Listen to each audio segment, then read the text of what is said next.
I think I showed my arm strength.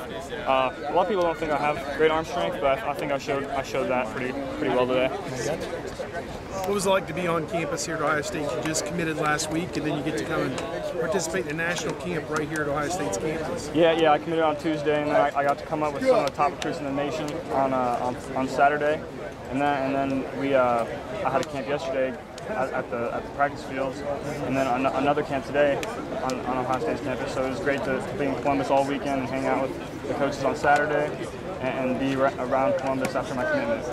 What's the last month been like when you thought maybe an offer was coming and building that relationship with the coaches, and just what's the feeling in your inside when that comes through, I guess? I was anticipating it, so I wasn't surprised when it happened, but I was definitely excited and ready for it to happen, and I showed that by committing right away. Is there any extra pressure in an event like this now that you're committed to a school like Ohio State? Maybe.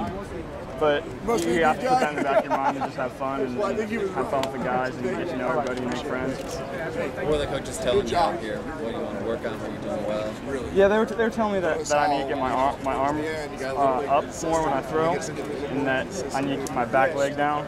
But Coach Harmon will fix that when I get to Ohio State. Joey, talk about how your social life maybe has changed in the last several days. I mean, since you committed to Ohio State and everybody sort of knows who you are. Yeah, definitely when I'm walking around Athens, people start to notice me now. They saw all my pictures on the newspapers, so they definitely notice me now. Did they throw things at you since it's the home of the Bobcats?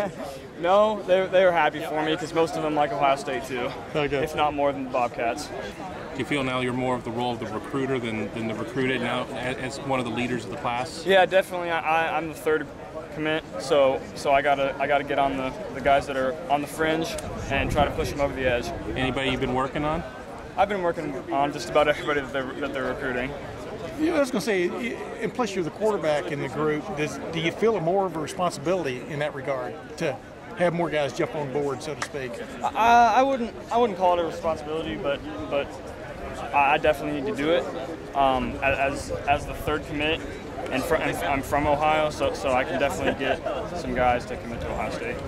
What are the things you want to improve on going into your final year of high school, and maybe also team-wise, what do you guys want to accomplish? We want to at least win the regional title, and we don't really mention it much, but the state title, we try not to mention it. That might be the first time I've ever mentioned it, but we definitely have some concrete goals for our team and individual-wise. I've met most of them, but I still have a lot of growth, obviously, to go. When you were offered, did they give you any indication or whether they'll, stay at one quarterback or, try and get to two? And how would you feel if they put you in a position? If whoever they take, if they do take two, I'm fine. I'm fine with it. I'm confident in my abilities, and I think I can beat anybody out. How about carrying the mantle for Southeast Ohio? I mean, how many kids from Southeast Ohio are coming up and playing at Ohio State too? Yeah, it's good to finally get Southeast Ohio some recognition. As you said, not many people come to Ohio State or big-time colleges from Southeast Ohio, so most of the guys look up to me now, and I have to carry myself with respect. Now with the Nelsonville bypass, everybody can get there a little quicker, right? Yep, definitely. You're son of a coach. Your dad coaches at OU, was at Nebraska. I mean, just what's it like, going through the process and having somebody who's been as close to the process as your dad? Yeah, it was great. He gave me some great insight, and my brothers too. They both went through the process, and they had great insight, and I just listened to them and made my own decision and took it from there. What was the most valuable lesson they taught you for the process? Once you commit, don't decommit. Make sure you're 100%. How do you see yourself fitting into OSU offense? I think I can fit in well. I'm going to come in early and compete for the job. I hope. That's my goal and my expectation.